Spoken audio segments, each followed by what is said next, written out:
चलिए सीधा जम्मू कश्मीर का रुख कर लेते हैं। वहां पर गृह मंत्री अमित शाह पहुंचे और मैनिफेस्टो जारी किया जा रहा है विधानसभा चुनाव के मद्देनजर।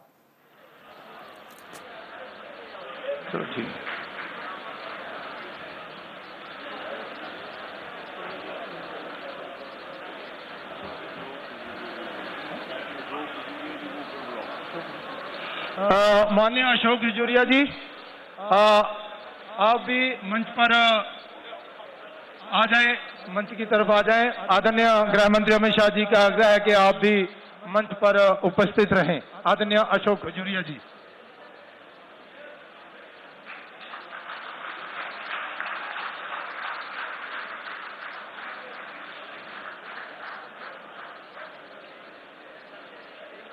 मित्रों, आज के इस शुभ अवसर पर मैं मंच पर उपस्थित माननीय प्रदेश अध्यक्ष रविंद्र रैना जी, चुनाव के प्रभारी जम्मू कश्मीर के श्रीमान जी कृष्ण रेड्डी जी, डॉक्टर जितेंद्र सिंह जी, जम्मू कश्मीर के प्रभारी श्रीमान तरुण चुग जी, राज्यसभा के सांसद गुलाम अली खटाना जी हमारे बीच रहने वाले थे, अभी वो पहुंचे नहीं हैं, और इस संकल्प पत्र कमेटी के अध्यक्ष डॉक्टर निर्मल सिंह जी, संकल्प पत्र के सदस्य और भारतीय जनता पार्टी के वरिष्ठ नेता देवेंद्र सिंह राणा जी, अधिवक्ता सुनील सेठी जी, अभिवक्ता अभिनव शर्मा जी, आर.एस. पठानिया साहब, श्रीमान जी.एल.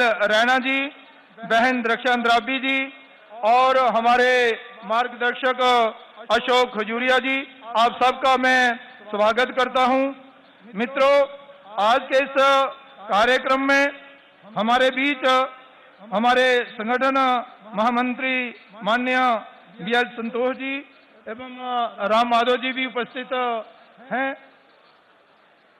रविंद्र राणा जी से मैं आग्रह करूंगा कि इस अवसर पर अपने वेलकम एड्रेस जो है वो यहां पर आकर अपना स्वागत भाषण जो है वो दें।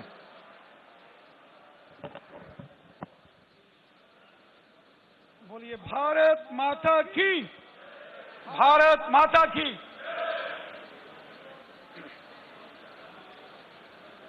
आज भारतीय जनता पार्टी द्वारा जम्मू कश्मीर में विधानसभा चुनावों के संदर्भ में जो संकल्प पत्र जिसका अनावरण आज हमारे देश के माननीय यशस्वी गृह मंत्री श्रीमान अमित शाह साहब करेंगे, मैं आज के इस संकल्प पत्र अनावरण के इस कार्यक्रम में हमारे देश के परम श्रद्धेय माननीय गृह मंत्री जी का हृदय से स्वागत करता हूं, अभिनंदन करता हूं। हम सब जानते हैं माननीय प्रधानमंत्री मोदी साहब के नेतृत्व में हमारे देश के यशस्वी गृह मंत्री जी ने जम्मू कश्मीर के अंदर लगातार उनके अथक प्रयासों का नतीजा है कि जम्मू कश्मीर में अमन, शांति, खुशहाली और जम्मू कश्मीर में डेवलपमेंट के नए मकाम पिछले 10 साल में छुए। साथियों, हम सब जानते हैं कि माननीय प्रधानमंत्री मोदी साहब का वो नारा, वो संकल्प, सबका साथ, सबका विकास, सबका विश्वास, उसको जम्मू कश्मीर में धरातल पर उतारने का संकल्प लेकर अगर बहुत ईमानदारी से काम किया तो हमारे माननीय गृह मंत्री जी ने किया। माननीय प्रधानमंत्री मोदी साहब के नेतृत्व में और माननीय गृह मंत्री जी के अथक प्रयासों से जम्मू कश्मीर के हर वर्ग के साथ इंसाफ हुआ है। जम्मू कश्मीर में पाकिस्तान के कब्जे वाले क्षेत्र से आए पीओजेके के विस्थापित समाज, वेस्ट पाकिस्तानी रेफ्यूजीज, वाल्मीकि समाज, दलित समाज, गोरखा समाज, गद्दी सिप्पी समाज, जम्मू का डोगरा समाज, हमारे कश्मीरी भाई बहन, कश्मीर घाटी के अंदर रहने वाले भाई बहन, सिख समाज के लोग, गुर्जर, बकरवाल, पहाड़ी कबीले के लोग, ओबीसी कम्युनिटी के लोग, समाज के हर वर्ग के साथ जम्मू कश्मीर में इंसाफ अगर हुआ है तो मोदी सरकार में हुआ है, और मोदी जी की सरकार में हमारे माननीय गृह मंत्री जी के अथक प्रयासों का नतीजा है कि जम्मू कश्मीर के अंदर आज हर वर्ग के साथ इंसाफ हुआ है, जस्टिस हुआ है। मोदी जी के उस संकल्प को, जिसमें सबका साथ, सबका विकास और सबका विश्वास, इस मिशन को, इस मूल मंत्र को जम्मू कश्मीर के हर वर्ग तक समानता के रूप में पहुंचाने का कार्य हमारी सरकार ने किया, माननीय गृह मंत्री जी ने किया। और साथियों, इतना ही नहीं, पिछली सरकारों में जो प्रताड़ित लोग थे, जो अन्य विभागों में मुश्किल वक्त देख रहे जो लोग थे, उन लोगों के साथ, उन कर्मचारियों के साथ, हर वर्ग, हर व्यक्ति के साथ इंसाफ अगर जम्मू कश्मीर के अंदर हुआ है तो माननीय प्रधानमंत्री जी और माननीय गृह मंत्री जी के अथक प्रयासों से हुआ है। मैं आज भारतीय जनता पार्टी के इस मैनिफेस्टो को जब आज भारतीय जनता पार्टी माननीय गृह मंत्री जी के हाथों से रिलीज करेंगे, मैं हृदय से माननीय गृह मंत्री जी का धन्यवाद करता हूं कि उन्होंने जम्मू कश्मीर के हर समस्या का समाधान प्रायोरिटी में किया है, जिसके लिए जम्मू कश्मीर की जनता हृदय से आपका बहुत बहुत आभार व्यक्त करती है, आपका धन्यवाद करती है। बहुत बहुत धन्यवाद। धन्यवाद अध्यक्ष जी। अब मैं संकल्प पत्र कमेटी के अध्यक्ष डॉक्टर निर्मल सिंह जी से आग्रह करता हूं कि वो संक्षिप्त में अपनी बात रखें।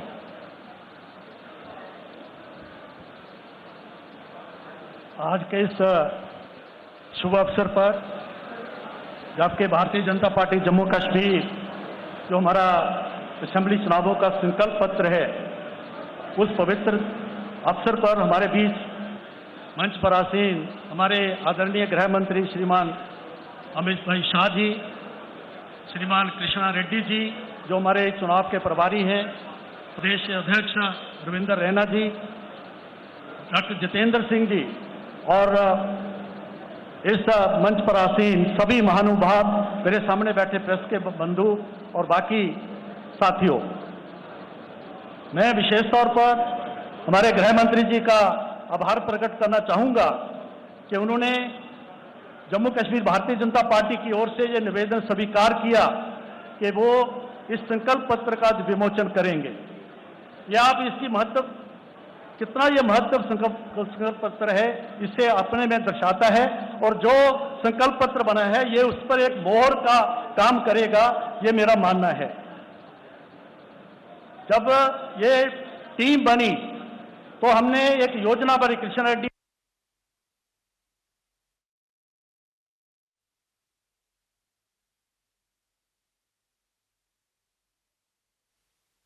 जो हमारे मैनिफेस्टो कमेटी के सीनियर लोग थे, बाकी साथियों को मिला के वो अलग-अलग जगह 2-2, 3-3 दिन अलग-अलग जिलों में रहे।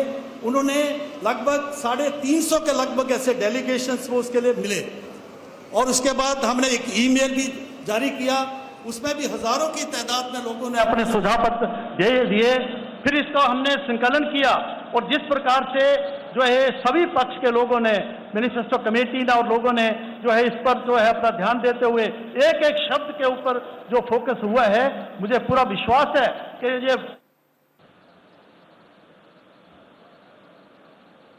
मंच पर उपस्थित भारतीय जनता पार्टी के प्रदेश अध्यक्ष श्रीमान रैना जी, उनके नेतृत्व में बैठे हुए सारे भारतीय जनता पार्टी के वरिष्ठ नेतागण, हमारे चुनाव प्रभारीगण, और आज 2024 जम्मू कश्मीर चुनाव के भारतीय जनता पार्टी के संकल्प पत्र के विमोचन के समय उपस्थित सभी पत्रकार, छायाकार बंधु भगिनीगण, आप सभी का भारतीय जनता पार्टी की इस प्रेस वार्ता में मैं स्वागत करता हूं।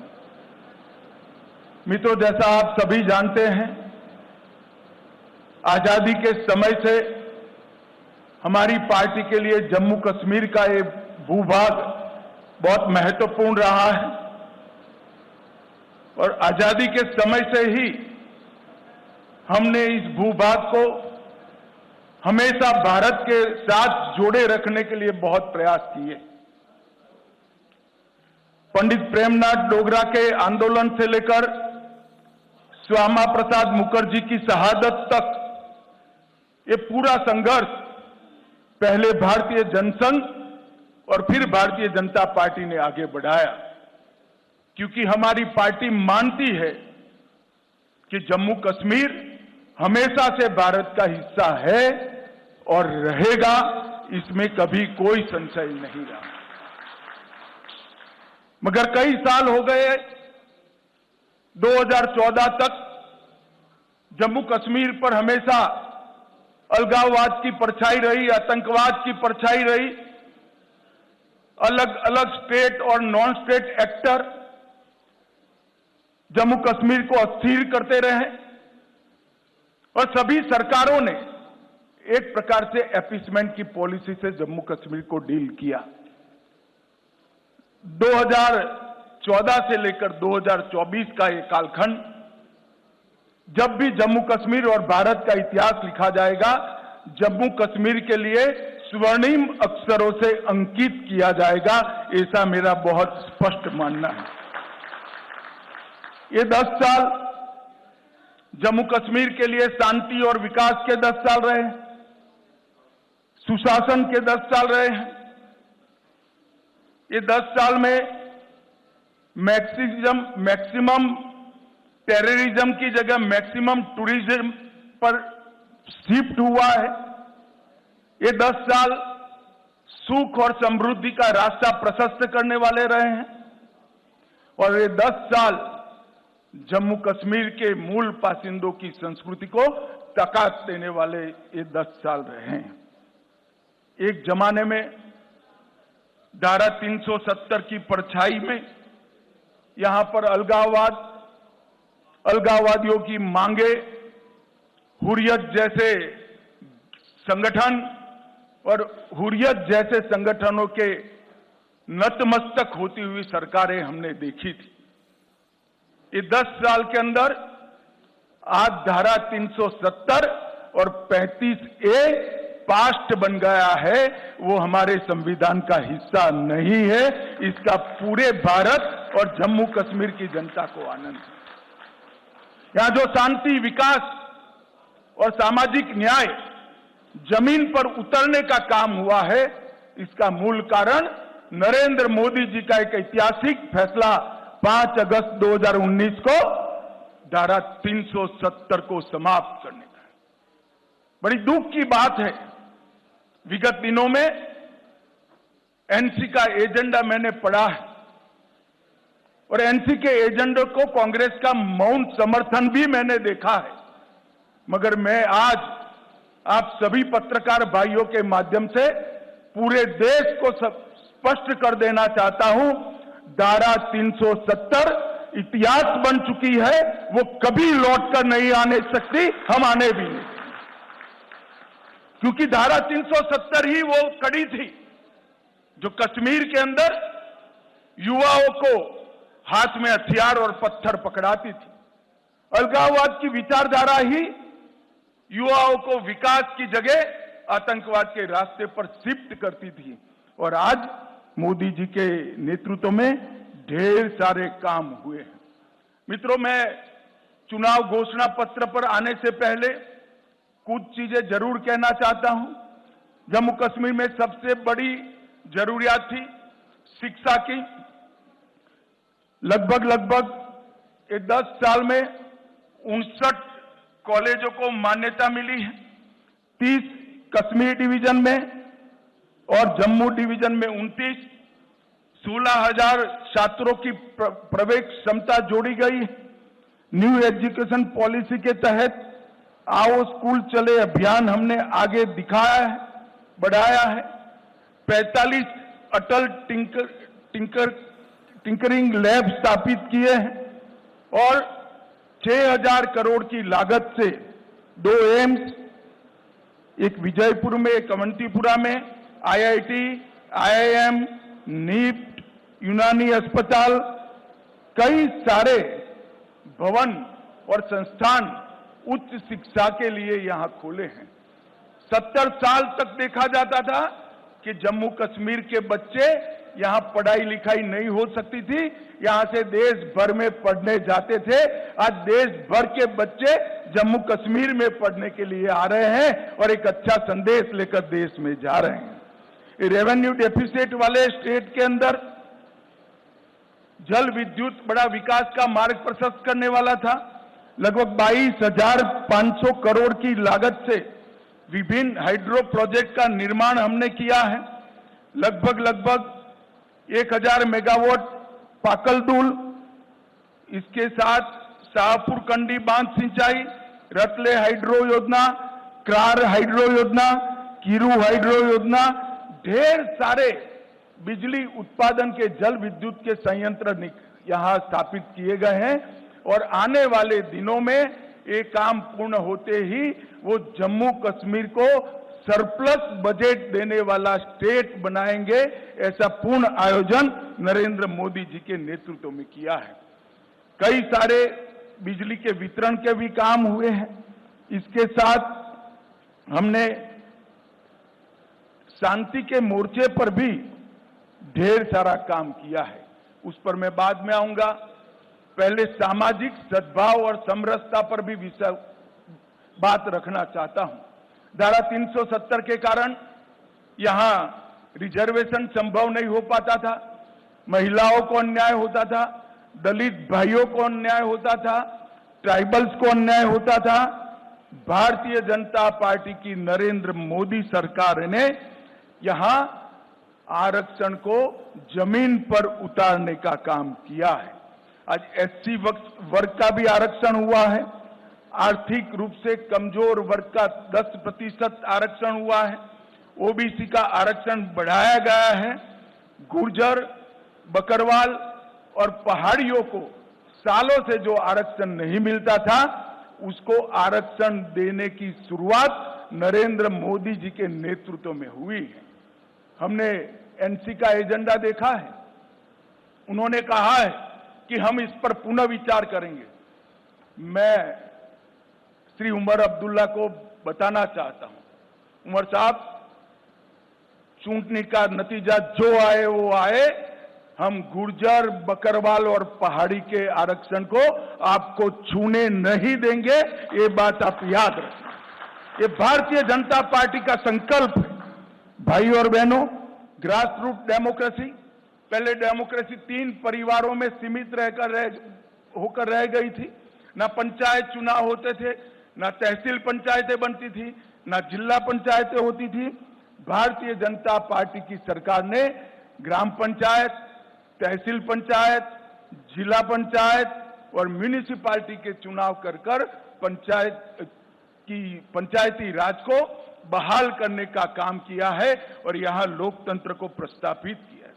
पहले जम्मू कश्मीर में एक जमाना था कि 10% अगर वोटिंग हो जाती है तो सारे अंग्रेजी अखबारों में हेडलाइन बनता था कि जम्मू कश्मीर में डबल डिजिट वोटिंग हुआ।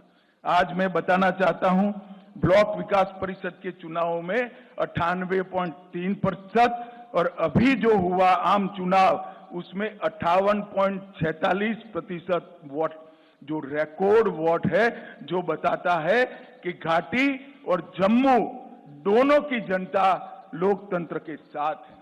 बम की परछाइयां, धमाके, मशीन गनों की आवाज कश्मीर में लंबे समय तक सुनी गई। ये 10 साल में धारा 370 हटाने के बाद विशेष रूप से यहां के सुरक्षा परिदृश्य में आमूलचूर परिवर्तन हुआ है। पहले कुल घटनाएं 7,217 10 साल में हुई थी, 4 से 14 में, 14 से 24 में सिर्फ 2272 पर आकर अटकी और वो 70% की कमी बताती है। कुल मृत्यु में 66% और नागरिकों की मृत्यु में 80% कमी दर्ज करने का काम हमारे प्रशासन ने किया है और सिक्योरिटी फोर्सेस की मृत्यु में भी भारी मात्रा में कमी आई है। और इसके साथ जो आम जनों के साथ जुड़ा हुआ है, ऑर्गेनाइज टाउन पेल्टिंग 2010 के मानांक को पकड़े तो 2654 घटनाएं थी। 31 अगस्त 2024 तक 23 से 24 में एक भी घटना स्टोन पेल्टिंग की नहीं हुई। ऑर्गेनाइज हड़ताल पहले 132 थी, पाकिस्तान में बैठकर हड़ताल का नारा देते थे, घाटी बंद हो जाती थी। 132 के बनाम एक भी बंद नहीं हुआ है। स्टोन पेल्टिंग में नागरिकों की मृत्यु 112 हुई थी, अब 0 है, और जख्मी सिक्योरिटी फोर्सेस भी 0 है। 30 साल के बाद घाटी में थिएटर चालू हुए हैं, रात्रि शो चालू हुआ है, और 32 साल के बाद ताजिया का जुलूस शांतिपूर्वक तरीके से निकला है। अमरनाथ की यात्रा हो या मां वैष्णो देवी की यात्रा हो, रिकॉर्ड तोड़ यात्रिकों ने जम्मू कश्मीर की विजिट की है, और यहाँ के टूरिज्म में बहुत बड़ा बदलाव आया है और बढ़ोतरी हुई है। संपूर्ण टेरर इकोसिस्टम को ध्वस्त करने के लिए ढेर सारे काम करे गए, और अभी मैं एनसी का घोषणा पत्र पढ़ता था, मुझे तो आश्चर्य हो रहा है, कोई पॉलिटिकल पार्टी इस प्रकार का घोषणा पत्र जारी करती है, और कांग्रेस जैसी राष्ट्रीय दल इसका मौन समर्थन करती। मैं राहुल गांधी जी को पूछना चाहता हूं कि आप देश की जनता के सामने और जम्मू कश्मीर की जनता के सामने स्पष्ट करें, आपका मौन धारण करने से कुछ नहीं होता। क्या नेशनल कॉन्फ्रेंस के एजेंडा के साथ कांग्रेस पार्टी सहमत है या नहीं है? आप हाँ या ना में जवाब दीजिए। मुझे मालूम है वो नहीं देंगे, मैं बता देता हूं, वो पूर्णतया सहमत है। क्या एजेंडा है? पत्थरबाजी की घटना करने वालों को हम छोड़ देंगे, टेररिज्म के केस में जो जेल में, इन पर पुनर्विचार करेंगे, जो टेररिस्टों के सगे संबंधी पर कठोर कार्यवाही की है इस पर पुनर्विचार करेंगे, फिर से 2 झंडे प्रस्तापित करेंगे। क्या कांग्रेस पार्टी ये एजेंडा के साथ सहमत है? क्या आप 370 फिर से वापिस लाना चाहते हो? इसकी बात आपने करनी चाहिए। मित्रों, एक दूसरी बात, भारत सरकार की 300 व्यक्तिगत लाभ की योजना है। जैसे 5 लाख तक का हेल्थ का पूरा खर्चा आज जम्मू कश्मीर उठाती है, हर घर में पीने का पानी पहुंचाना है, हर घर में बिजली पहुंचानी है। इस प्रकार की 300 अलग अलग व्यक्तिगत लाभ की योजना है। 300 में से 259 में जम्मू कश्मीर देश में नंबर 1 पर है, नंबर 1 पर है। इससे मालूम पड़ता है कि पूरा परकोलेशन और हम 100% सेंचुरेशन की दिशा में आगे बढ़ रहे हैं।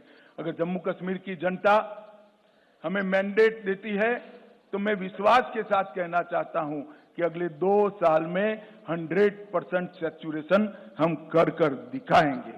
भाई और बहनों, हमने जम्मू कश्मीर के चुनाव घोषणा पत्र में ढेर सारे संकल्प लिए हैं, मगर मैं फिर से एक बार कहना चाहता हूं, हमारा सबसे बड़ा संकल्प है शांतिपूर्ण, सुरक्षित, विकसित और समृद्ध जम्मू कश्मीर का निर्माण करना।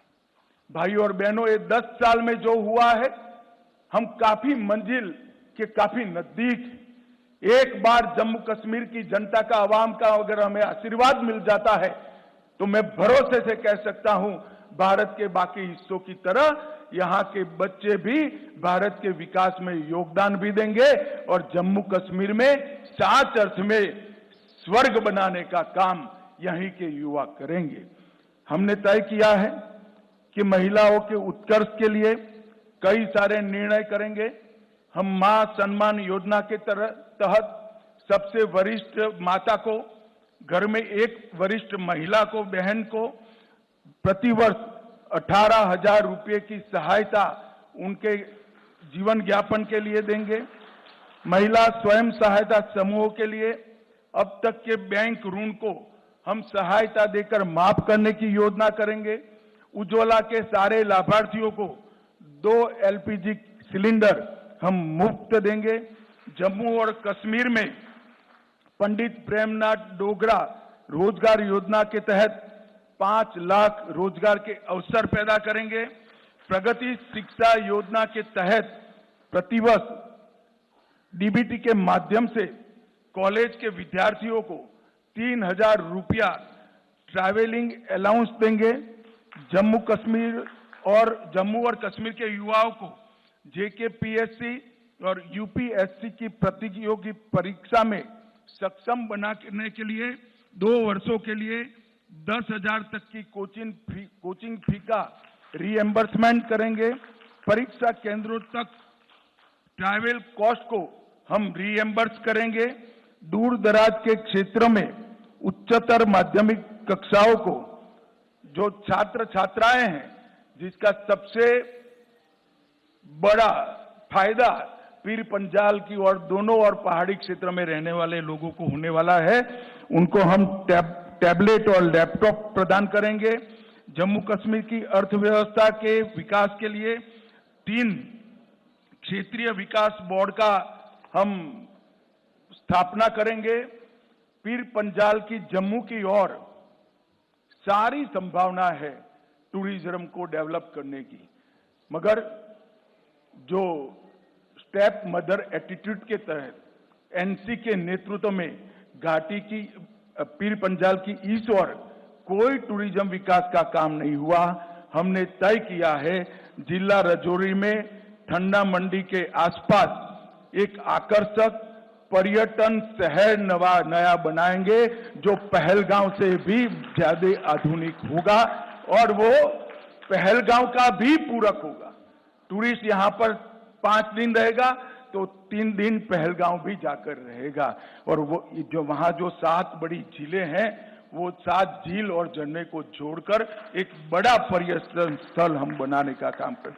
वाटर स्टोर को बढ़ावा देने के लिए श्रीनगर शहर की डल झील और डल झील के विकास से उसको विश्व स्तरीय एक लेक पर्यटन का क्षेत्र बनाएंगे। श्रीनगर के टैटू ग्राउंड में एक बहुत बड़ा एम्यूजमेंट पार्क बनाकर, जिसमें बच्चा अगर एक बार घुस गया तो 3 दिन तक वापिस ना आए, ऐसा आकर्षक स्थान हम टैटू ग्राउंड के अंदर बनाएंगे। आईटी हब की स्थापना दोनों जगह करेंगे। जम्मू और कश्मीर में स्पेशल इकोनॉमिक जोन आईटी का जम्मू में बनाएंगे। गुलबर्ग और पहलगांव में मॉडर्न टूरिज्म के इंफ्रास्ट्रक्चर से एक्सपांशन करेंगे। उधमपुर में फार्मास्यूटिकल पार्क, किश्तवाड़ में आयुष हर्बल पार्क और इसके साथ साथ तवी रिवर फ्रंट को हम विश्व स्तर का बनाकर जम्मू के पर्यटन को भी बढ़ावा देंगे। रंजीत सागर बांध में झील विकास प्राधिकरण बनाकर रंजीत सागर बांध को भी पर्यटन का क्षेत्र बनाएंगे। हमने एक नई ल्यूक्रेटिव औद्योगिक नीति लाने के कारण जितना इन्वेस्टमेंट 70 साल में हुआ था, इससे 3 गुना इसमें इन्वेस्टमेंट अब तक कश्मीर में हो चुका है, जम्मू कश्मीर में हो चुका है। हम इसको आगे बढ़ाएंगे और जम्मू कश्मीर की 7,000 औद्योगिक नीति आने की पहले की जो मौजूदा इकाइयां हैं, उनके लिए उनकी समस्याओं के समाधान के लिए एक आकर्षक पैकेज लाकर बंद पड़ी सारी इकाइयां फिर से उत्पादन करती हो। तो देखिए, घोषणा पत्र जारी कर दिया है जम्मू कश्मीर विधानसभा चुनावों ने, और उसके बाद गृह मंत्री अमित शाह मैनिफेस्टो जारी करते हुए 370-35 से खत्म करना ऐतिहासिक रहा है, उपलब्धियां भी गिनाई गृह मंत्री अमित शाह ने। और साथ ही साथ कहा कि देखिए 370-35 से की वापसी कभी भी नहीं होगी। जम्मू कश्मीर में बीजेपी ने संकल्प पत्र अपना जारी कर दिया है, मैनिफेस्टो को संकल्प पत्र नाम दिया है, और संकल्प पत्र पर अमित शाह का बयान भी सामने आ गया है, संबोधित करते हुए दिखाई दिए। जम्मू कश्मीर पर पहले अलगाववाद की छाया थी, लेकिन अब ऐसा नहीं है। जम्मू कश्मीर हमारे लिए बहुत अहम रहा है, ये गृह मंत्री अमित शाह ने कहा। जम्मू कश्मीर भारत का अभिन्न हिस्सा था, है और रहेगा। पहले अलगाववाद के आगे नतमस्तक होती थी सरकारें, लेकिन अब ऐसा नहीं है।